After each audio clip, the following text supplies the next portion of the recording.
మీరు బిజినెస్ పెట్టి సొంతంగా ఎదగాలనుకుంటున్నారా? నెవర్ ఎండ్ గోలీ సోడా వారి ఫ్రాంచైజీని జస్ట్ 15.5 lakhs తో మీ సొంతం చేసుకోండి. త్వరపడండి. ఇందు మూలముగా 5.5 కోట్ల మందికి తెలియజేయున్నది ఏమనగా సూపర్ 6 ఇవ్వలేము. ప్రజలందరికీ విజ్ఞప్తి చేస్తున్నా, అందరూ అర్థం చేసుకోండి.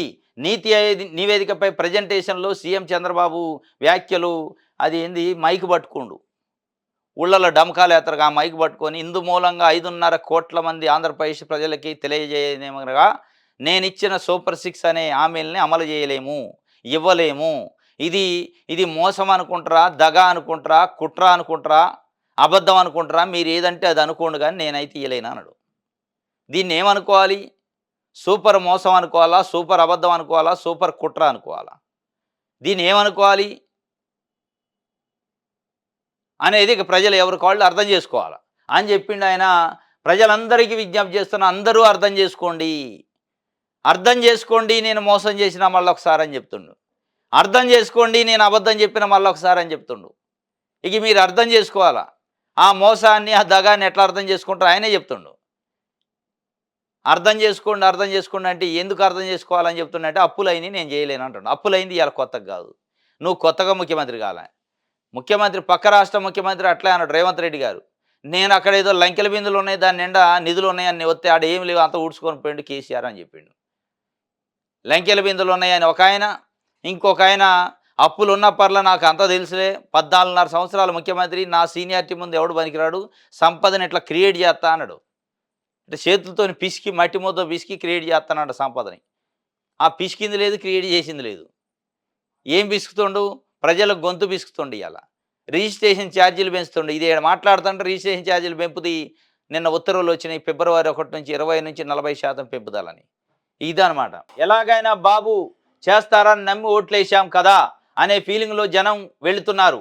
అందుకే వాస్తవాలను వెల్లడించి వారికి అవగాహన కల్పిస్తున్న ఆర్థిక వ్యవస్థను గాడిన పెట్టేందుకు 9 ఏళ్ళు పడుతుందో 10 ఏళ్ళు పడుతుందో తెలియదు. సంపద సృష్టి, వృద్ధి రేటు 15% పెరిగితేనే సూపర్ 6 హామీలు అమలు. గత ప్రభుత్వంపై నిందలు వేస్తూ హామీల ఎగవేతకు పక్కా ప్రణాళికతో బాబు అడుగులేసిండట. ఆర్థిక వ్యవస్థ గాడిన పెట్టేందుకు 9 నుంచి 10 ఏళ్ళు పట్టిద్దట. ఇక అయిపోయా అంటే ఇప్పట్లో లేదు, 9-10 ఏళ్ళ దాకా ఈ సూపర్ 6లు అన్నీ మర్చిపోండి అన్నాడు. ఇంకేమంటుండు? సంపద సృష్టించి వృద్ధి రేటు 15%. సంపద ఎవరు సృష్టించాలి? వృద్ధి రేటు ఎప్పుడు 15% కావాలి, నువ్వు ఇచ్చేది ఎప్పుడు? ఈ మాట ఎప్పుడు ఎన్నికల్లో చెప్పాల్సింది కదా. నేను ఎన్నికల్లో గెలిచిన వృద్ధి రేటు 15% అయిందాక నేను హామీలు అమలు చేయను, సంపద సృష్టించిన తర్వాతనే హామీలు అమలు చేస్తాను, మీరు ఏమన్నా అనుకోండి, ఓటు వేయండి వేయకపోండి అని నిజాయితీగా చెబితే పోయేది కదా. ఇవాళ చెప్పడం ఏంది గెలిచాక? ఎలాగైనా బాబు చేస్తారని నమ్మి ఓట్లేసాం అనే ఫీలింగ్లోకి జనం వెళ్ళారట. మరి అసలు ఆ ఫీలింగ్లో పోయారా? అసలు ఎట్ట గెలిచిండేనా మనం ఓట్లు లేకుండా అనే ఫీలింగ్లో పోయారా? మిషన్లు గెలిపించినా, మనుషులు గెలిపించారా అనేది కూడా పెద్ద చర్చ నడుతుంది. ఇది మ్యాన్ మేడ్ గవర్నమెంటా, మిషన్ మేడ్ గవర్నమెంటా అనేది. ఎందుకంటే ఆయన ఇచ్చిన హామీలకి ఆయన చేస్తున్నదని సంబంధం లేకుండా ఉంది. ఎక్కడ బేఫిగర్గా సంబంధం లేకుండా మోసం చేస్తున్నట్టు చెప్తుండు బయటికి. అందుకే ఇది ఏం గవర్నమెంట్, మ్యాన్ మేడా మిషన్ మేడా అనేది పెద్ద డౌట్ ఉంది. ఇక ఇది ఎట్లా మ్యాన్ మేడ్ కాదు మిషన్ మేడ్ కాబట్టి ఏది చెప్పినా ఏమైంది, ఏం మోసం చేసినా మళ్ళీ మిషన్ మన కాపాడుకుంటుంది అని ఆలోచన చేస్తున్నారని ప్రజలు ఇవాళ మాట్లాడుకుంటున్నారు. ఇది ఆయన చెప్తుండు. తల్లికి వందనంపై ఇక తర్జన భర్జన లేదు, 46 లక్షల మంది తల్లులకు షాకే. అన్నదాత సుఖీభావపై ఆలోచన అవసరం లేదు, 54 లక్షల మంది రైతన్నలు నిర్వేదం.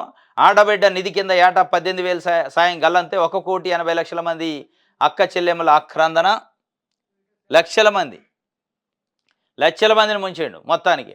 అందుకే విజన్ 2047 డాక్యుమెంట్లు ఇంట్లో భద్రంగా దాచుకోండి, తల కింద పెట్టుకోండి, తలదిండి కింద.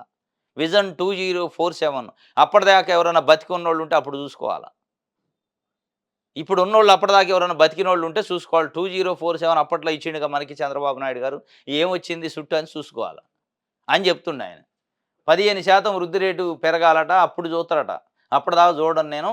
అప్పట్లోపు నేనైతే ధనిక ముఖ్యమంత్రిని అయితే, నా కొడుక్కి ఫ్యాక్టరీలు ఉంటాయి, నా భార్యకు ఉంటాయి, నా కోడలకు ఉంటాయి, ఇంకా నా మనవడికి ఉంటాయి, వీళ్ళందరికీ ఆస్తులు వస్తాయి, కానీ ప్రజలకు రావు.